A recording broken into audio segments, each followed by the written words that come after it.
Shalom, Bapak Ibu, saudara-saudari yang dikasihi oleh Tuhan. Kita bertemu kembali dalam kegiatan pemahaman kita. Kali ini kita akan membahas kisah yang terdapat dalam Kejadian pasal 20 ayat 1 sampai 7. Namun sebelumnya, mari kita ambil waktu untuk hening sejenak, membiarkan diri kita, pikiran kita, dan kita sama-sama membaca Alkitab, menelaahnya dan merenungkannya, biarlah Roh Kudus yang menuntun kita agar kita beroleh pengertian dan firman. Ambil waktu saat itu sejenak.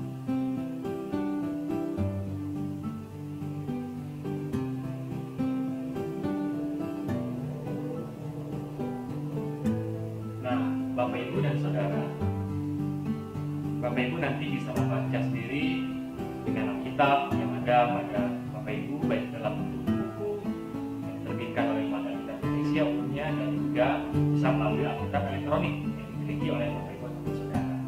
Nah, saat ini dalam teks ini kita melihat suatu kisah di mana konteksnya Abraham bertemu dengan Abimelek, penguasa tanah Gerar. Di sana Abraham membiarkan Sarai diambil oleh Abimelek dan dengan mengaku bahwa Sarah adalah adiknya. Memang betul bahwa Sarah adalah adiknya meskipun adik tiri, namun dari sini bukan melihat bagaimana perkataan Abraham yang karena ketakutannya sehingga berbohong pada Abimelek. Dan kita ingin melihat bagaimanapun kisah Abraham dalam hidupnya, dia telah dipilih oleh Allah. Dan yang menarik, kita akan melihat fokus pada ayat yang ke-7, perkataan Tuhan sendiri kepada Abimelek. Jadi sekarang, kembalikanlah istri orang itu, sebab dia seorang nabi. Dia akan berdoa untuk engkau, maka engkau tetap hidup. Tapi jika engkau tidak mengembalikan dia, ketahuilah, engkau pasti mati. Engkau dan semua orang yang bersama-sama dengan engkau. Kalau kita melihat sepanjang kisah bacaan kita dalam kitab Kejadian hingga pasal ke-20 ini, dan yang menarik adalah alasan Allah menyebut Abraham nabi. Secara teologis, seorang menjadi nabi bukanlah atas kemauannya sendiri, tetapi karena memang Tuhan yang memilih mereka.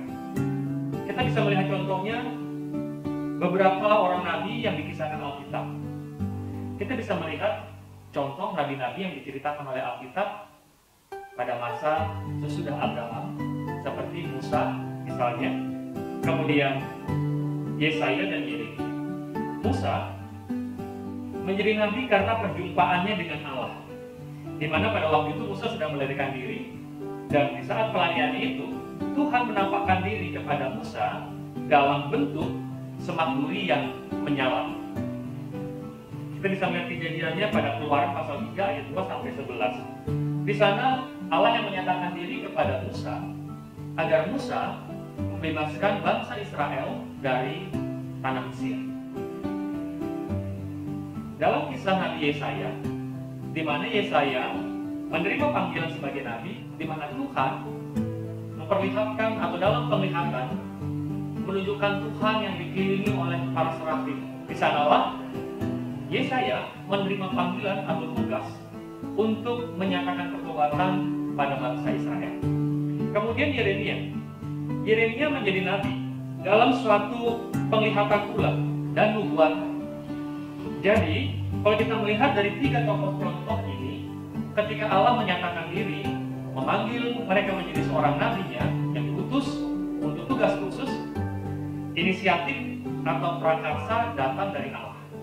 Allah sendiri yang memilih mereka. Jadi bukan dari kemauan atau usaha atau pernyataan seseorang sendiri yang mengaku dirinya nabi, tapi melalui sebuah perjumpaan dengan Allah.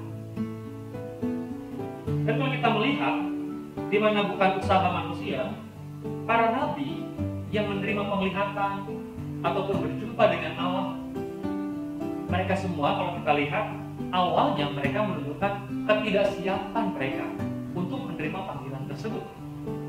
Namun ketika mereka menyambut, ketika mereka merespon secara positif panggilan Tuhan itu, mereka dimampukan untuk melakukan tugas-tugas besar.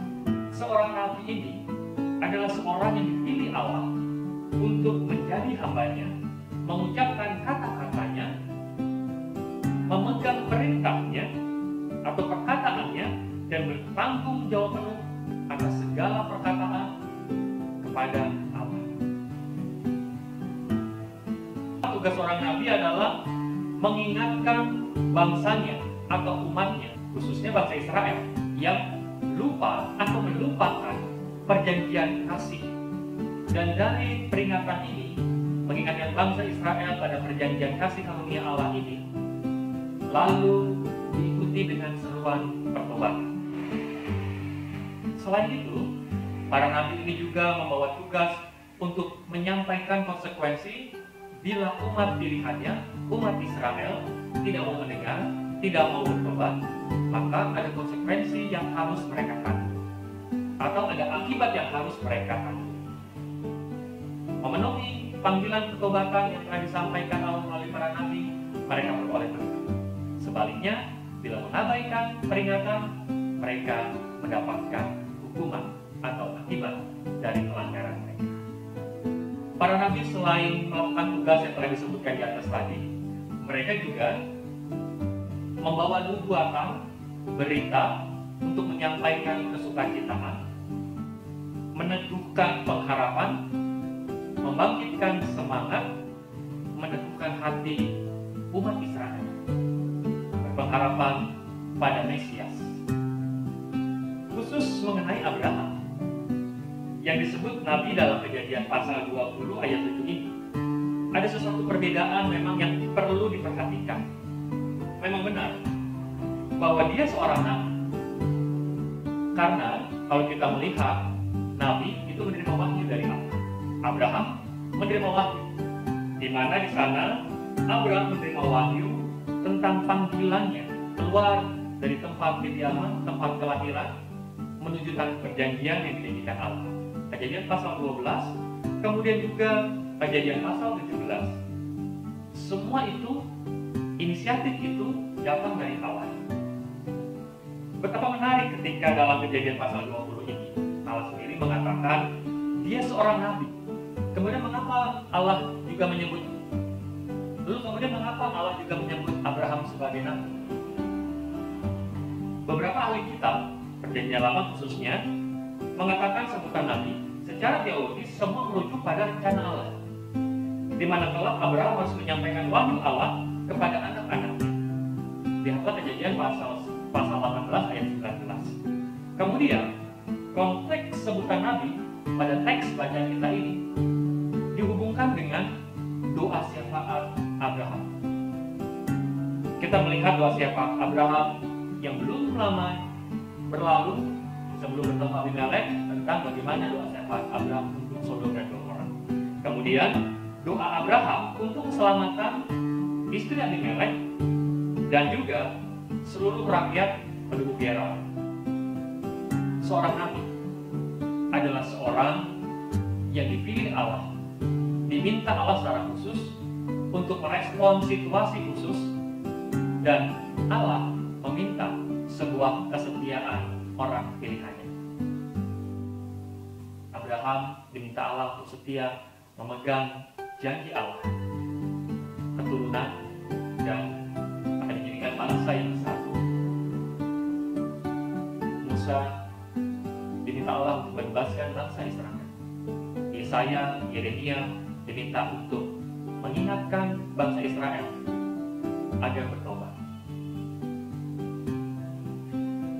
Berbicara tentang Nabi Allah, berbicara juga kalau begitu tentang panggilan Tuhan. Dan panggilan itu tidak selalu harus menjadi seorang nabi.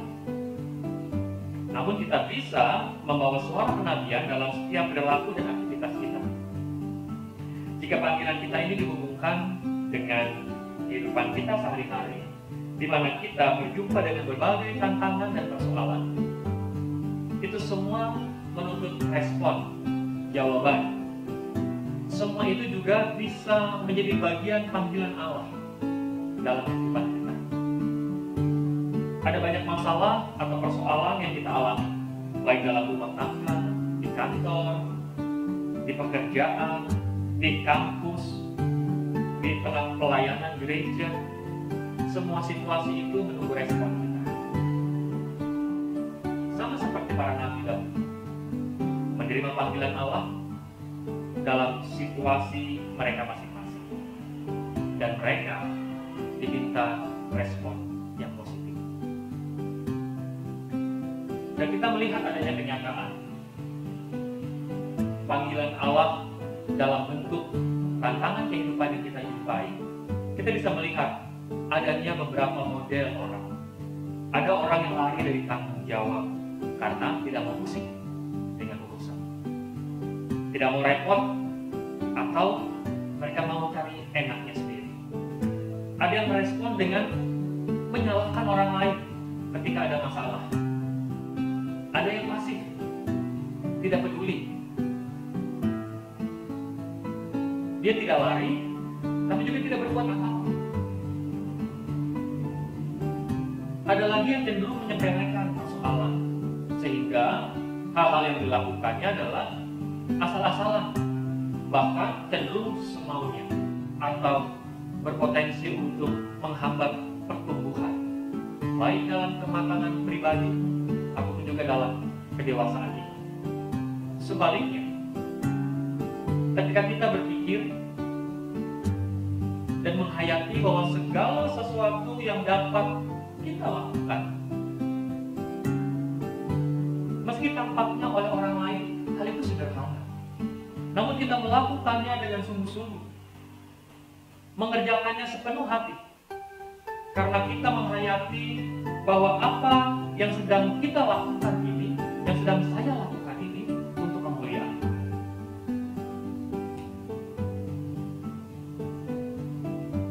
Maka pekerjaan yang sedang kita lakukan itu, meskipun menurut orang itu hal sepele, tetapi di mata Tuhan kita sedang mengerjakan sesuatu yang sama nilainya dengan seorang nabi yang diutus Allah untuk membebaskan bangsa Israel. Seorang nabi yang diutus Allah untuk memberitakan pertobatan.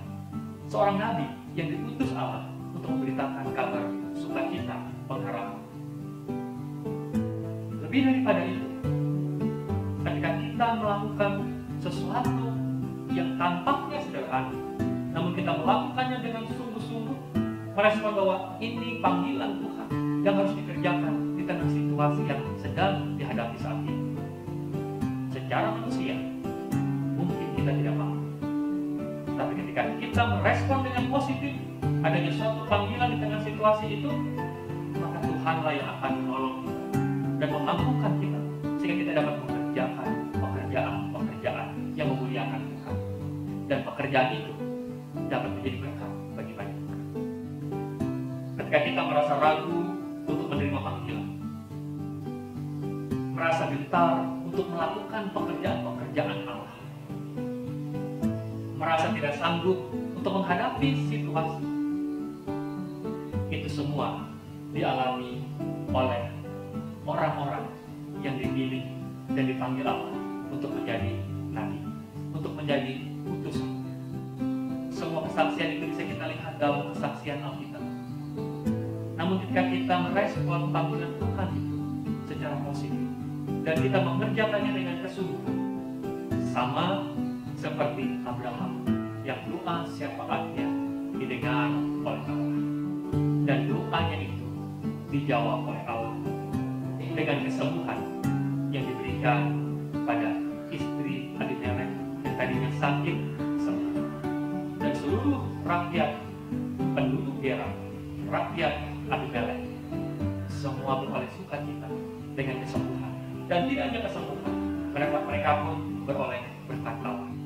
Nampaknya sepele, hanya doa, tapi doa yang dilakukan dengan sungguh-sungguh untuk menghadapi sebuah situasi, maka doa yang sederhana pun dapat dipakai Allah untuk menyatakan kehendak, kebesaran namanya, dan untuk menyatakan kemuliaan.